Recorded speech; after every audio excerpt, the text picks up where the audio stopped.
जय हिंद। दोस्तों, जैसा कि मैं अपनी प्रत्येक वीडियो के अंत में आप सभी लोगों से यह आग्रह करता हूं कि यदि आप लोगों के साथ कोई भी अपराध घटित हो रहा है या आप कोई भी समस्या फेस कर रहे हैं या इसके अलावा आप चाहते हैं कि मैं किसी भी एक चर्चित विषय के ऊपर आपके लिए वीडियो बनाऊं, तो मैं आप लोगों से यह आग्रह करता हूं कि आप ऐसी किसी भी समस्या के बारे में मुझे कमेंट बॉक्स में कमेंट करके अवगत कराएं, ताकि मैं ऐसे कोई भी समस्या जो समाज में उत्पन्न हो रही है उसके ऊपर एक बहुत ही जबरदस्त वीडियो आपके सामने ला सकूं। तो दोस्तों, इसी आग्रह को फॉलो अप करते हुए मेरे एक भाई ने कमेंट किया है कि सर, आखिर किस तरह हम हमारी जो साझे की जमीन है उसका बंटवारा कर सकते हैं। तो आज मैं आपको पॉइंट बाय पॉइंट बताऊंगा कि आखिर किसी भी जमीन पर जिस पर आपका विवाद चल रहा है या आप अपने प्रतिवादी पक्ष या अपने भाइयों के साथ उस जमीन का बंटवारा चाहते हो, या फिर आपके भाई कोई भी नहीं चाहता कि भाई आपकी जमीन का बंटवारा हो, परंतु आप किसी भी पर्पज से, चाहे वो आप दान देना चाहते हो या फिर गिफ्ट करना चाहते हो या आप अपनी जमीन पर लोन लेना चाहते हो या इसके अलावा मकान बनाना चाहते हो, ऐसी कोई भी समस्या आपके पास हो सकती है जिसके चलते आप अपनी जमीन का बंटवारा करना चाहते हैं। तो दोस्तों, आज मैं आपको उन सभी तरीकों के बारे में अवगत कराऊंगा कि आखिर किस किस तरह आप अपनी जमीन का बंटवारा कर सकते हैं। सबसे पहले आप मौखिक तौर पे अपनी जमीन का बंटवारा कर सकते हैं, जैसे कि हमारे गांव समाज में सबसे ज्यादा आपको देखने को मिलता है कि भाईचारे में या फिर वो पर्ची गिरने से या फिर अपनी आपसी सहमति से वो लोग अपनी जमीन का बंटवारा कर लेते हैं और कहीं भी कागजों में उसको रजिस्टर ना करवा के उसको सालों तक ऐसे ही पड़े रहने देते हैं।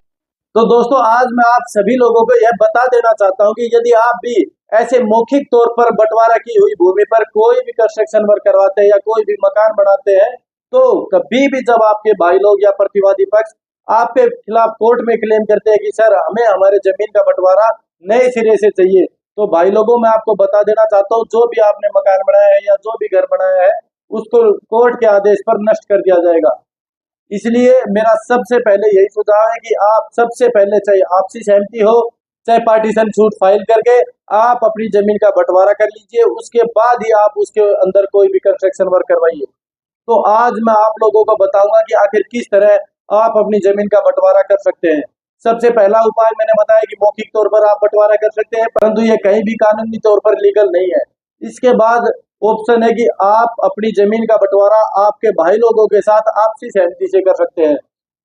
जिसमें आप सभी लोगों के सिग्नेचर, आप सभी लोगों के उसमें एफिडेविट और आप सभी लोगों को ही उस कोर्ट या तहसील में जाकर रजिस्ट्रार या पटवारी और गिरदावड़ की सहायता से आपको उसमें यह सहमति देनी पड़ेगी कि हम चारों भाई, हमारा ये चकबंदी है, जो भी आपका मीन्स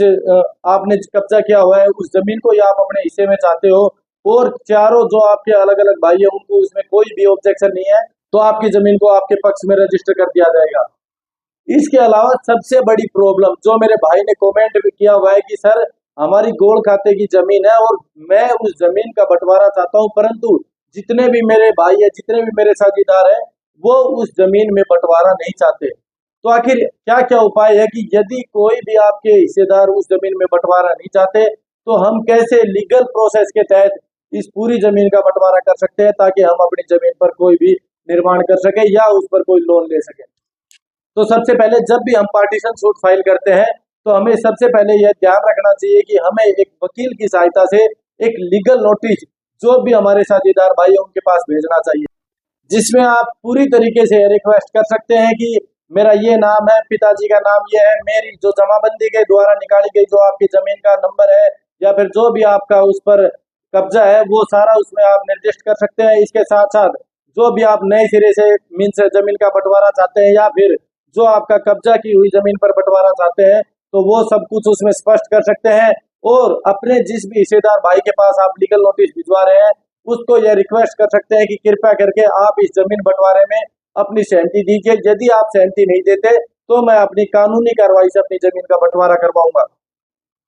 तो दोस्तों, यह लीगल नोटिस भेजने के बाद यदि 15 दिन में या 1 महीने में आपके पास कोई भी संतुष्टपूर्ण जवाब नहीं आता है, तो आप किसी भी मीन्स आपके नियर बाई जो भी तहसील है, जो भी आपका ब्लॉक है, उसमें आप एक आवेदन के तौर पर आप एक एप्लीकेशन दे सकते हैं। सेवा में श्रीमान जी, जो भी मीन्स आपका उपखंड अधिकारी है, विषय जो भी जमीन बंटवारा हेतु या फिर आप नए सिरे से चाहते हैं या फिर आपकी कब्जा की हुई जमीन है, इसके बाद श्रीमान जी, निवेदन यह है कि आवेदक जो आपका नाम, आपके पिताजी का नाम, आपके गांव का नाम और जो जमाबंदी से निकलवाई गई आपकी जमीन के नंबर है वो, उसके बाद मैं नए सिरे से अपनी जमीन का बंटवारा चाहता हूं या फिर कब्जा की हुई जमीन पर उसी तरीके से हम बंटवारा चाहते हैं। जो मैंने अपने जो भी हिस्सेदार पक्ष है या जो भी साझेदार पक्ष है उनको मैंने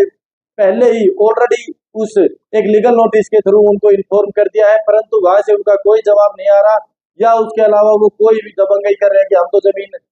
बंटवारा नहीं करेंगे, आप करके दिखाओ। तो आपका यह हक बनता है कि इस पूरे प्रोसेस के बाद उसको एक लीगल नोटिस भेजने के बाद और यहाँ तहसीलदार के पास आपके आवेदन करने के बाद आप पूरे एविडेंसेस जो भी आपका कब्जा है या जो भी आपके वो जमीन नाम दिखा रही है या फिर जितना भी जमीन आपके जितने नंबर आपके नाम दिखा रहे हैं उन सभी के बिहार पर आप कोर्ट में क्लेम कर सकते हैं।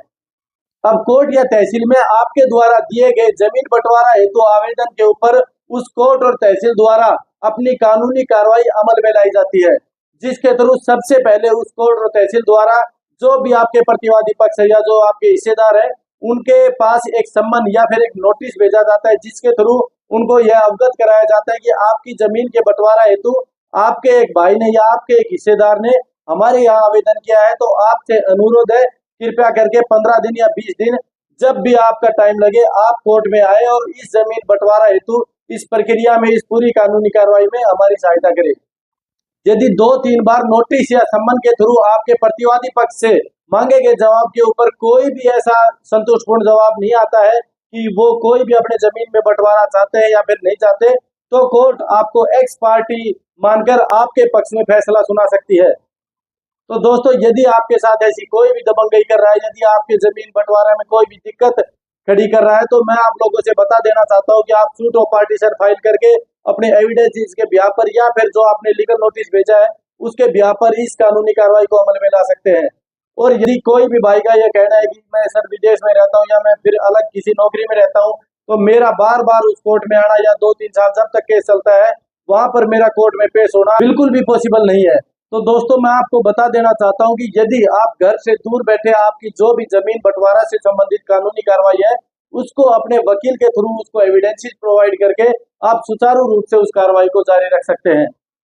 इसके अलावा बात यह आती है कि यदि आपका कोई भी जमीनी हिस्सेदार भाई अपनी उस जमीन के हिस्से को बेच देता है, यदि आपका जमीन बंटवारा होने से पहले ही उसके ऊपर मकान बना लेता है या फिर उसके ऊपर लोन उठा लेता है, तो आप डायरेक्ट उस तहसील में या फिर उस कोर्ट में आवेदन करके उसके खिलाफ कानूनी कार्रवाई अमल में ला सकते हैं। क्योंकि कैंसिलेशन ऑफ डील के मुकदमे के तहत आप लिमिटेशन एक्ट को यूज करते हुए 3 साल के अंदर अंदर उसके ऊपर यह मुकदमा दायर करके उस अपनी बेची हुई जमीन को वापस पा सकते हैं, और जो भी बेचने वाला भाई था या फिर जो भी उसको खरीदने वाला था उनके ऊपर बहुत बड़ी समस्या उत्पन्न हो सकती है। तो दोस्तों, इन सभी सॉल्यूशंस के साथ आज मैं आपके सामने उपस्थित हुआ। इसके साथ साथ जमीन के संबंध में आपकी कोई भी समस्या है उसको आप कमेंट बॉक्स में कमेंट करके मुझे बतला सकते हैं, ताकि इसके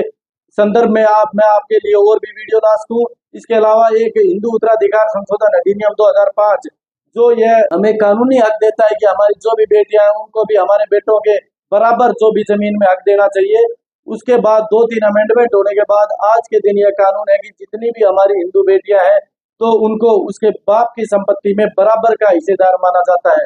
इसके अलावा जो भी हमारी एंसेस्टर प्रॉपर्टी है, जो पीढ़ीदर प्रॉपर्टी हमारे नाम होती जा रही है, उस पर हम कभी भी क्लेम कर सकते हैं यदि हमारे पिताजी या फिर हमारे दादाजी या